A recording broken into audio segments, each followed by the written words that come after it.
soki na yebisi bino nazo créer polémique te ba massa wana na ba vie wana ba trouvaki Félix Petit pona yawa te pourquoi il faut bête mener à Sila.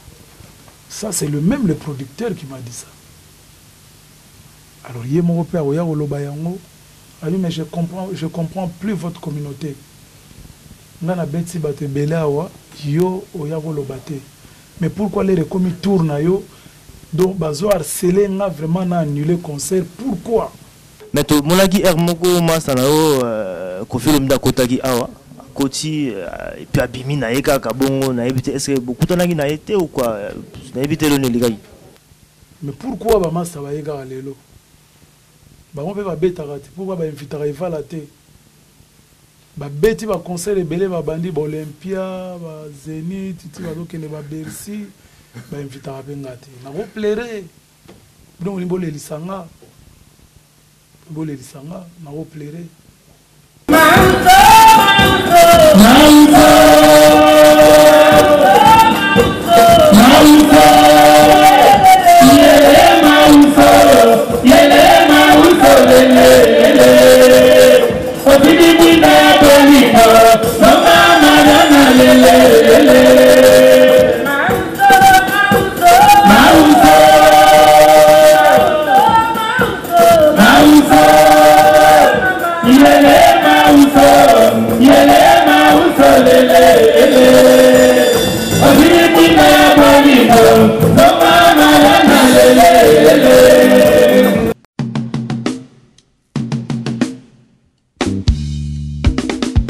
Après tic-tac, ton lancé idéologie mosusu, Koboko. Koboko déclic. Koboko déclic. Ba mama batata bandeko, ndako ya baide, ndako ya innovation, ndako ya idéologie, eza mutu ya Cyprien Wechi. Toye na idéologie ya sika. Koboko déclic. Koboko elingi koloba nini? Na bana ko préparer bino. Koboko makambo ya mikolo yo. Koboko elingi koloba nini? Communauté belge d'origine congolaise. Qui sont les membres ya Koboko? Membres ya Koboko bango banani o. Oyo eza mouvement ya bana wechi. Bana wechi. Vous à la membre ya Koboko, il faut à la mwana ya wechi. Koboko est un mouvement constitué par Banawechi. Banawechi baza manani. Mwana nayo, oyaza mwana na ngai. Oyaza mwana ya biso nyonso. Aza mwana ya wechi. Mwana ya bokechu. Oyaza mwana na ngai.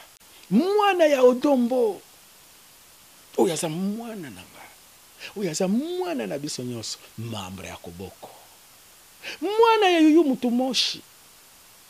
Oyaza mwana na ngai. Oyaza mwana na biso nyonso. Aza mwana ya Koboko. Aza membre ya Koboko. Mwana ya bakombata nyonso. Ya Kongole nyonso. Bana wana baza bana na ngai. Baza ba membre ya Koboko. Eza association destinée pour na bana na biso. Bana oyo batanga hawa. Basilisi classe hawa. Balongoli biso na soni. Mais pour basala intégrer la société belge, bazo discriminer bango parce que baza ba noir. Yango ngai tata na bango na lobby bana il faut tozala liboke moko. Tokende koluka ba misala. Tozala lokola bana ya ba communauté mosusu neti bandibu neti ba italien ba komi un peu partout. Yango tolobi Koboko déclic. Déclic elingi koloba nini? Sursaut d'orgueil. Biso ba Congolais tozonga kasi mate. Yango ngai Cyprien Wechi na lobi banda lelo. Média ya les amis de Wechi. Au lieu nati yango à la disposition ya ba musiciens ba komi ko finga biso. Nati à la disposition ya ba politiciens. Bango soki bazwi mbongo ba komi ko finga biso lisusu na kotia média. na carnet d'adresse na ngai. À la disposition, il y a bana na ngai, bana ya wechi, avec objectif préparer les élections de 2018 awa na Belgique. Pas les élections à Congo, awa na Belgique. Il faut tous aller là-bas conseiller. Tous aller là-bas échevin, tous aller là-bas bourgmestre, tous aller là-bas député, voire même ba ministre, bana na biso. Yango ngai na lobi bana wechi. Bana wechi. Eza bana na yo, oyo baza bana na ngai, na cadre bango, po tokende na conquête ya pouvoir. Oyo ya kosimba mwana ya wechi, okozala na problème na nga. Finga ngai ndenge olingi, kolabo, aliaka mbongo, azaboye, finga ngai ndenge olingi. Na okipe yo te, soki otouche kaka mwana na ngai, oza na problème na ngai. Finga odombo ayebi français te. Azaboy. Kosimba mwana ya odombo oyo aza mwana na ngai, kozwa na problème na ngai. Finga bokechu ayebi koloba français te. Kosimba mwana ya bokechu oyo aza mwana na ngai, oza na problème na ngai. Richesse moko oyo totikala na yango, biso bana poto eza nde bana na biso. Bana na biso balongoli biso soni. Bana na biso batangi ebele awa na poto, me basala misala te.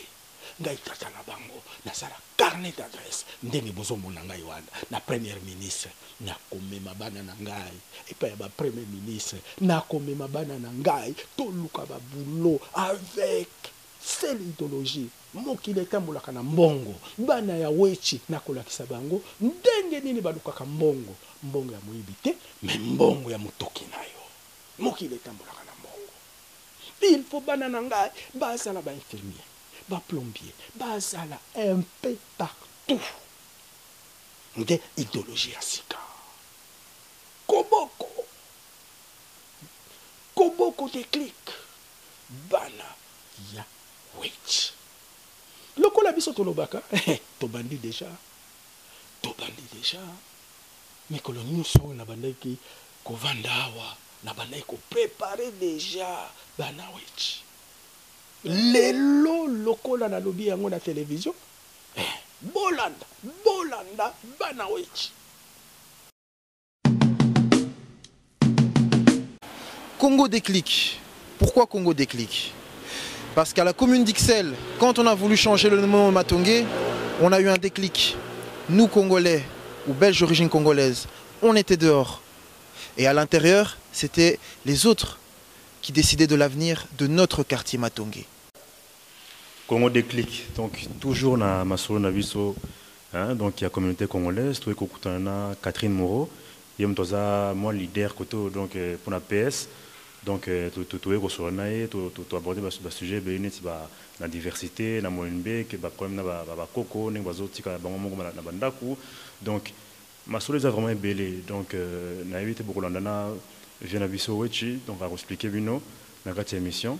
Nazanga monté, nazapena Kevin, on a évité ce rôle de la Congo Déclic, toujours Congo Déclic, même le dimanche, on est là, on ne lâche pas, toujours pour la lutte pour le Koboko. Notre avenir est ici. En tout cas, j'espère que ça rentrera dans vos têtes. Congo Déclic, toujours. Et donc on était ensemble et c'était un moment très agréable. Merci à tous. On a notamment abordé le thème de la discrimination à l'embauche. C'est vraiment une grande problématique pour tous les habitants de Molenbeek qui cherchent du travail. J'ai un petit peu expliqué les différentes catégories de personnes et la manière dont s'organise la discrimination.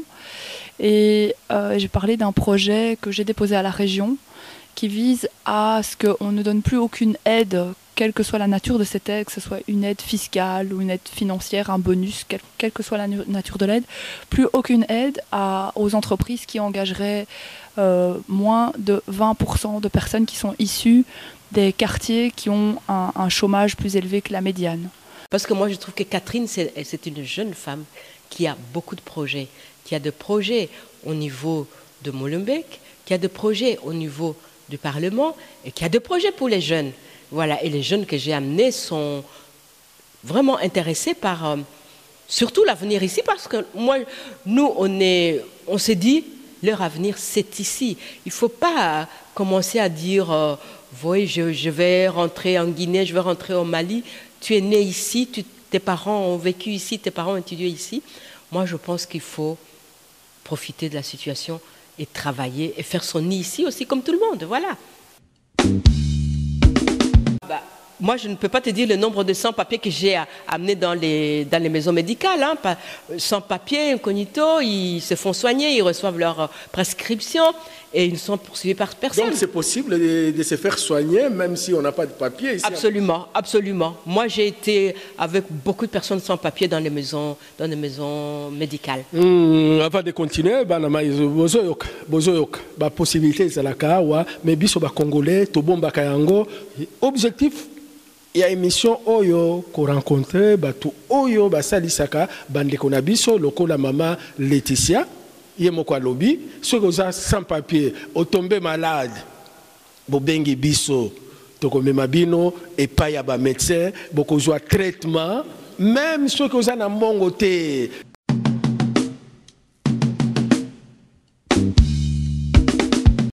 Congo déclic. Pourquoi Congo déclic? Parce qu'à la commune d'Ixelles, quand on a voulu changer le nom Matongé, on a eu un déclic.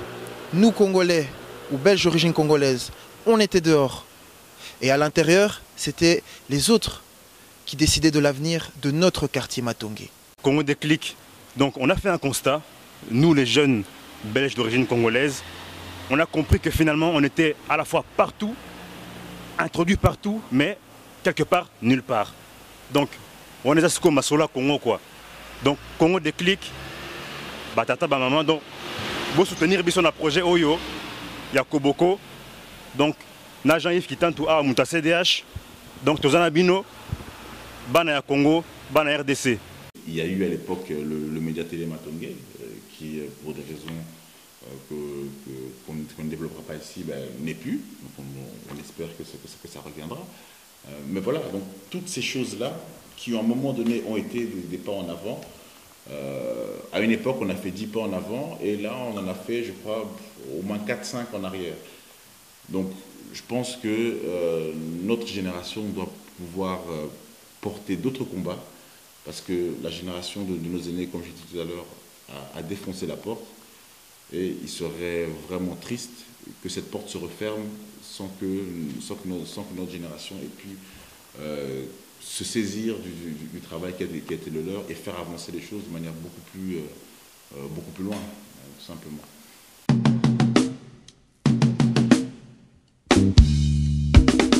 Je n'ai pas peur de l'affirmer.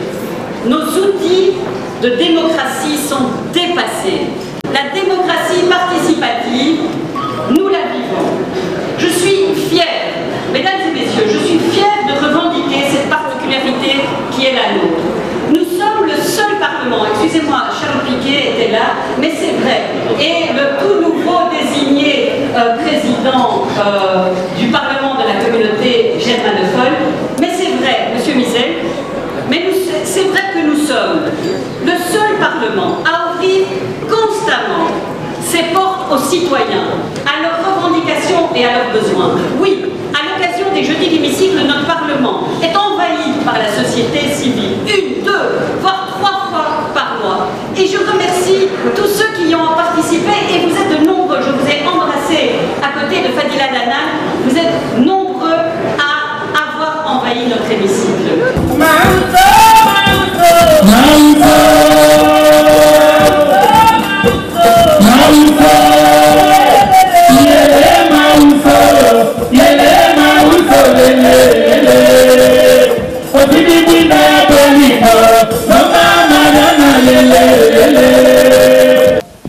Mais King Kester, c'est vrai que tu peux vivre un spectacle monde na makasi awa donc ba tout bandimi yango ba vivre yango vraiment ba tout ba sepeli bilili pe ezali dans la kin ba vivre yango bango moko mais to monaki er moko masa na yo ko film da kotaki awa koti et puis abimi na yeka ka bongo na ebite est-ce que beaucoup tanaki na été ou quoi na ebite le ne ligaki Bon, les amis de Wetch, on est en retard. Question on a Bamasa Bapozagi. Yves Kambala, Fosino, Jules Mpunga, Popol Mukelenge. Bapozagi question on a comme on est en retard, on va reprendre en haut parce qu'on est là pour ça. On a eu que Massa Zaliao. Donc Bouboul Yonde la Yves Saginga que moi na mai na yo Zaliao. Depuis Kinshasa benga ginga, to répéter qui Senza. Massa nanga Wankovia, on a pire mutunanga. On a pire mutunanga. Bon, on a maté déjà le podium, on a eu producteur Félix Petit, Bakot Saye, donc ils ont fait Tinabiso. Bon, papa Mbappé a Tindagi Maloba. Baga téléphonagi, mais Boya qui soit Nayate. Non, mais comment est-ce que Ngana Roboya? Ngana Roboya te. Donc, il était là, à Bengaki, mais Ngana maté déjà le podium. Donc, comme la Ngaki non-stop, je n'ai pas compris ce qui s'est passé après moi. Donc j'étais toujours dans le podium, mais bon, les producteurs. Mais là, monsieur Peto, mon ami, monsieur, monsieur, sur la victoire, il y a des Libana, elle chante, monsieur, qui a prévu aussi Bamata, Bamatité. Donc il a eu pour l'organisation, quoi. Bon, on a fait tout le directeur artistique de Victor Eleison parce que hier, concert, sincèrement, je vous dis, je parle comme je pense. Donc, on a yaki le artiste et tout. Donc il y a un chef d'orchestre, il y a un directeur artistique, donc il tracer le programme, donc il fallait na kota. Donc je ne savais pas qui va chanter, qui ne va pas chanter. Mais il y a un Kovia, et puis il y a Félix Petit, le producteur, message nous avons pour Kofi, parce que Kofi va suivre cette cassette. Il faut que pire bien de souffrir trop ensemble. En comprenant que tu comment qui bon on a évité de préparer déjà Senza pour na mutunanga pour na yo mais betamité donc pour na ngo yaki te obi oyaki de soko yaki et ko mataki te le 31 décembre donc on sala tout beta biso de mutunanga pour le producteur a organisé le 31 décembre pour to beta na Paris biso de. Mais le 31 décembre, ils ont eu concert à Papa Wemba, donc à Bercy. Alors, ils ont net Bakal. Momoni, Yusundur, Betaki, Kofi ne veut pas Yusundur. Donc, il y a de la place pour tout le monde, il y a à manger, à boire pour tout le monde. Mais qu'est-ce que vous me conseillez alors, vous, les journalistes? Non, pourquoi ne pas jouer avec Papa Wemba? Pourquoi ne pas jouer avec Papa Wemba? De jouer le Venin puisque c'est un... Vous savez, mes chers frères, on a regardé moi silence mouké pour la mémoire à Pepe Kale Yampania, na Wegolela, et puis pour la Moutunanga Dindo Yogo, et puis pour la Batofolo, Bato Victoria Tour Bakenda. Mais pourquoi Bama Sabaïga Alelo? On peut pas bêter, pourquoi ba inviter à Evalate? Ba beti ba concert ebele ba bandi ba Olympia ba Zénith titi ba lokene ba Bercy ba invita benga te na ko plaire donc ni boleli sanga na ko plaire donc sincèrement na ko plaire parce que au moni ça c'est la politique politicienne au moni donc na ko plaire. Donc, pour la yo, il y a litio kaka. Pleurs de joie ou d'amertume? D'amertume, comme Zoloba. Parce que nga va la mal à cause de Bomoninga na Kimba Zobenganga King National. Moi, je suis pour tout le monde. Petit pompon, on a un mouvement. Jour basala ki orchestre na bango. Ngana boyaki ba yo zwanga net parrain. Na epsaki bango tala di bino il faut bozala pa Papa Wemba. Ba petit belé ba redi ba stino ba pire petit na propre. Na gela ki bango bozonga côté wana. Mais moi et si vous soki na yebisi bino nazo créer polémique te.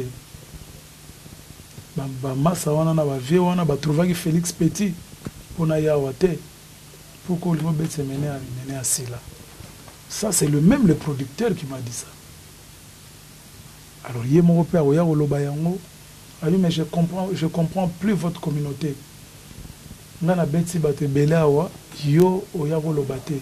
mais pourquoi les recomis tournent à yo donc bazo harcelé nga vraiment na annulé concert pourquoi et les mêmes personnes bazo ya po donc je sais pas je peux pleurer nakolela mais ndé na lobaka toujours na ba télévision na bino baza ba master baza ba vie nanga nako changer te pona bango je vais rester toujours les mêmes ndenge par exemple basala ki wake up batiaki nga te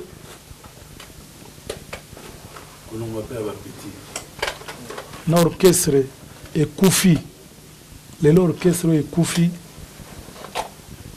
bango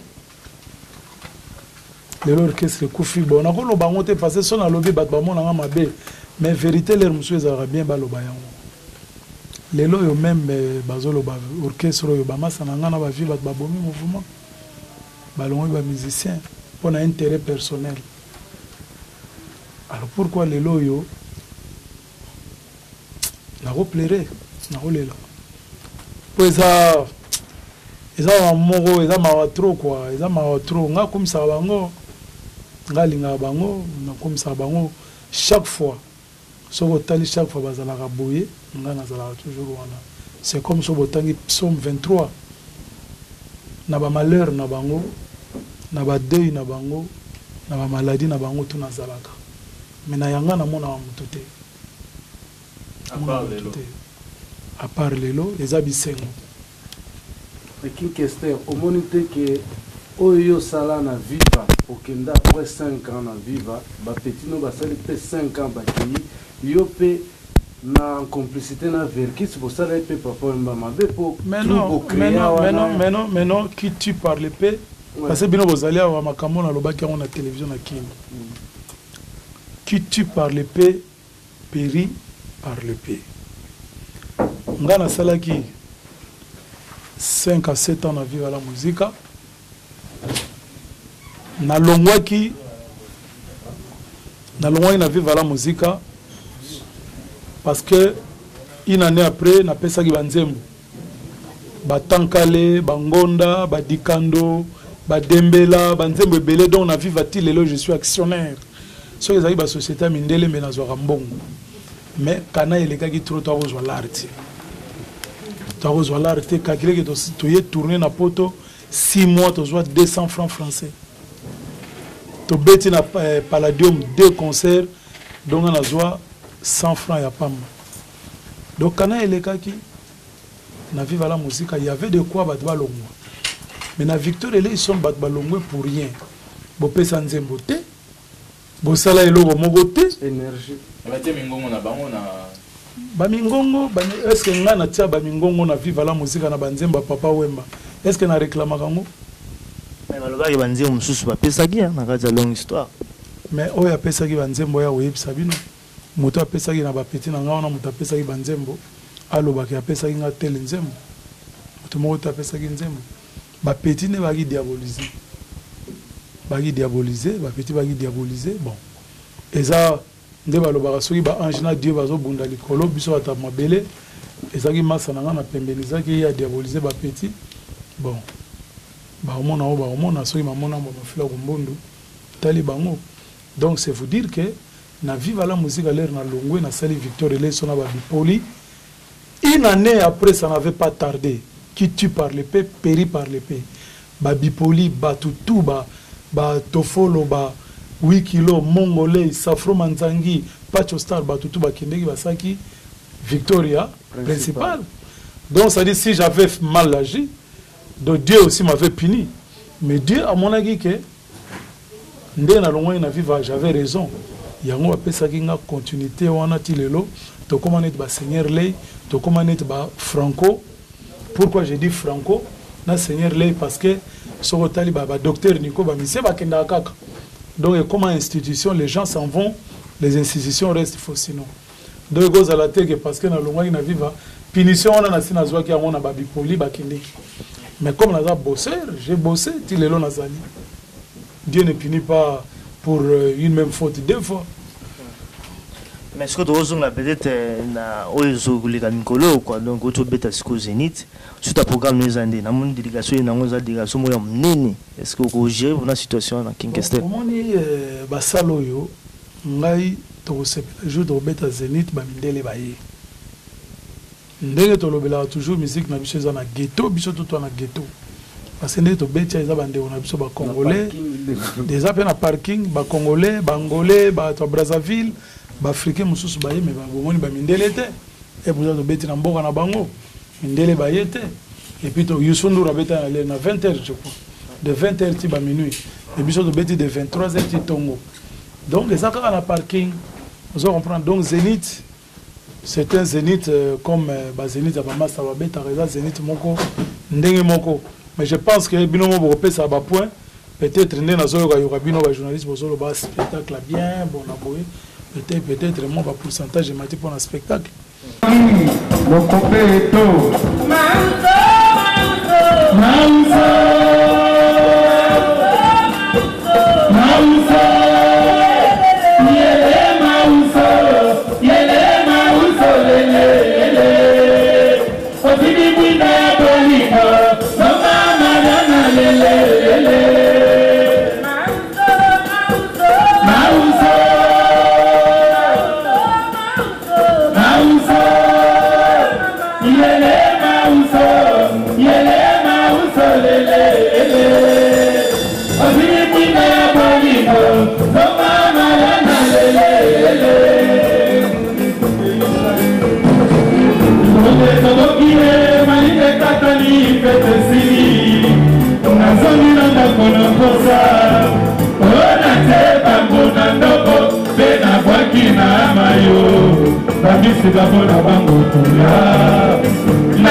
Zumbu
na